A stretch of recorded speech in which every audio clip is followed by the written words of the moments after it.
Hello, everybody, and welcome to week -1. I guess last week was week -2. This is week -1. My name is Paul Davidson, your English teacher, here to talk to you about EN140. I have access to the Canvas site, so we're going to talk about some of the things I discovered on the Canvas site today. First thing is the syllabus. We're going to look through the syllabus. It is not necessarily the most up-to-date one, but it is one that will work for what we're going to need. We're not going to go super in-depth with the syllabus. The main thing I want us to look at on the syllabus is, of course, the beginning. Your instructor will be Misty Chisholm. That is her email address to contact her and her phone number if you need to call her. She is located out of the Sykeston campus for SEMO, so that is where her office is located. So her office hours, you can probably find them online if you need to actually call and physically talk to her instead of just do email. Email is the best for all times. Call her during her office hours. Now, to access the course is going to be different. It's no longer learning.semo.edu. It is semo.instruction.com. I believe you still use the same SE key to log on. If anything, you need to include your @semo.edu to the end of it, but it's basically the same key to get into the course, which y'all are not in it just yet. Come next Tuesday, you will be.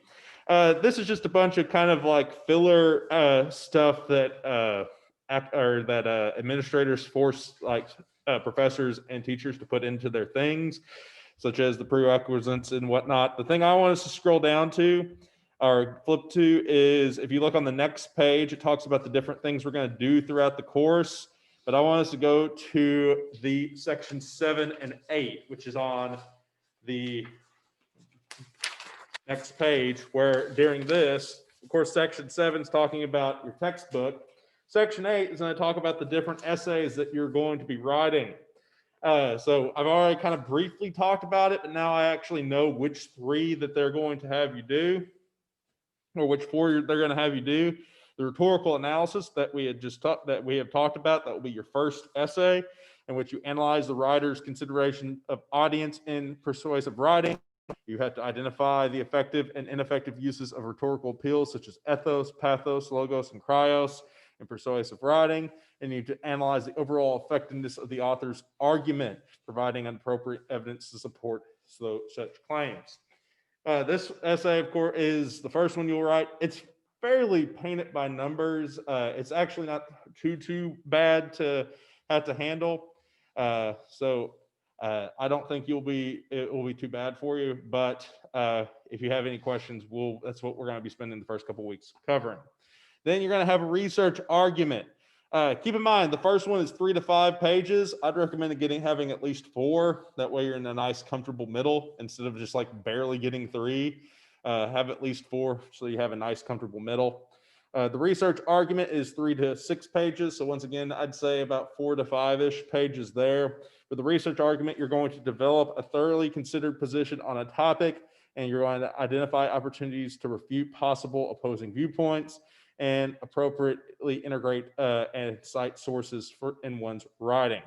So basically, you're just going to have a thought, you're going to defend the thought, and consider other people's points of view.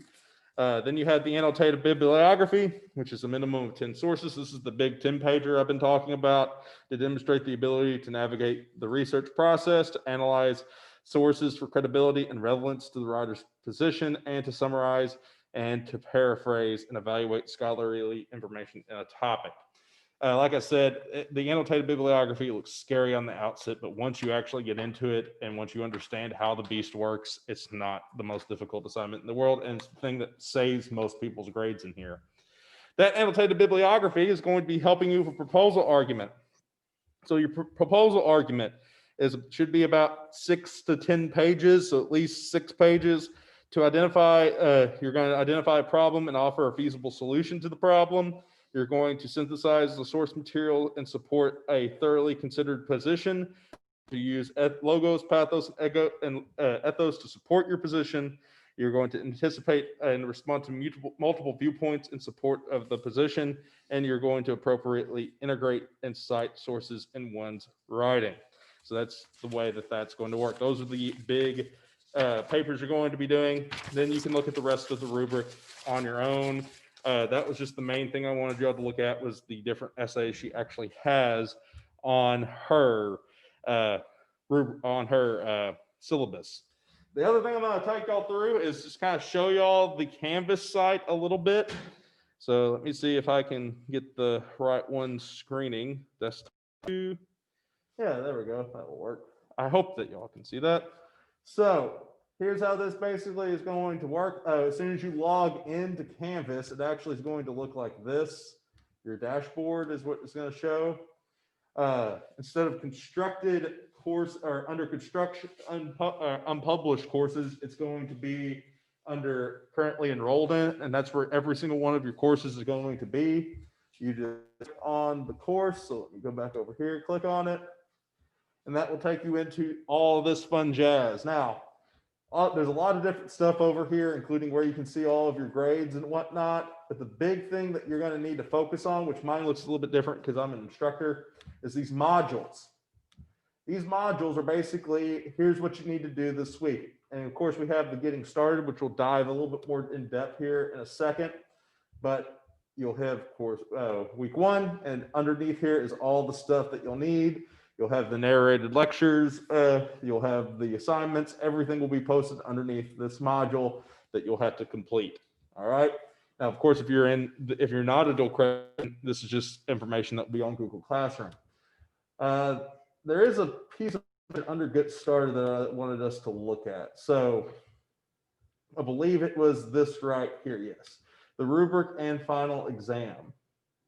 She's going to be using a slightly different rubric than Christian used. It's still going to be a holistic approach, but she's going to be looking at some different stuff. She puts a higher emphasis on a thesis statement and introduction, and she has kind of a very effective, partially effective. It needs substantial work. So she uses a 3-based system. Then she also focuses on identifying the writer's rhetorical situation. So you talk considering audience, purpose, and genre, summarizing the major arguments, use of appeals, and MLA style. Those are the big things that she's looking for, along with mechanics and style. She even kind of gives you an example of what a superior A paper would consist of, all the way to a failing paper. So that is how these are going to be graded. So it's slightly differently than it was beforehand, a little bit more straightforward than what we had before. There's one other thing I was going to look at, but I got interrupted because Lincoln Tech didn't show up. Surprise, surprise. They thought they were supposed to be here tomorrow or on Monday, next Monday, which is MLK Day, and we won't be here. It was the course information. That was the other thing I wanted to look at. So it talks about how the course is laid out, the outcomes. Here's the topics covered in the course. And there was one thing that was actual, like, here's what we're going to do each week that I was looking for that we're going to go over. I think it's course introduction, maybe. Yes, here we go. This basically shows you what we're going to do each and every week. So week 1, we're going to be the major components of writing an argument and evaluating applying implicit arguments. Then week 2, we're going to be doing that. This is located under course introduction, so you can kind of see everything that we're going to be seeing in the future with this course. The very last thing I want to talk about, the very, very, very last thing I want to talk about is that dreaded spring break. I don't know if SEMO has a spring break this year. They don't, but we will. So you will have work that's due over spring break. But the good news is that SEMO ends. Well, actually, y'all be out of school before SEMO ends because you're seniors. But if you weren't, SEMO ends before we actually end school here. You will have work over spring break. You just need to make sure that you do it. I believe that it's going to be centered around the annotated bibliography. So I think that week, I think they give you 2 weeks to work on the annotated bibliography. So you need to make sure that you don't do nothing over spring break. You need to at least do maybe 1 or 2 or 3 annotated bibliography things. That way it's not an overwhelming thing the week we come back. But that's all I got for you. You also have those 15 assignments that I posted. Those are all optional assignments, but they are due on Friday. If you just do them, you get the points. So you summarize in your own words the historical event You get 5 points per one. I've had one student do a couple of them so far. They got all the points available for them. And then the annotations over, I believe it's chapter 36, 10 annotations over that. That's due this Friday as well. So that's all I got for you. So 75 points available at the start to start off with a good floor to keep going forward. That's essentially half of, or 3/4 of a test grade right there of free points if you just do them. So I'd highly recommend doing them. But that's all I got. Work, any questions, email me.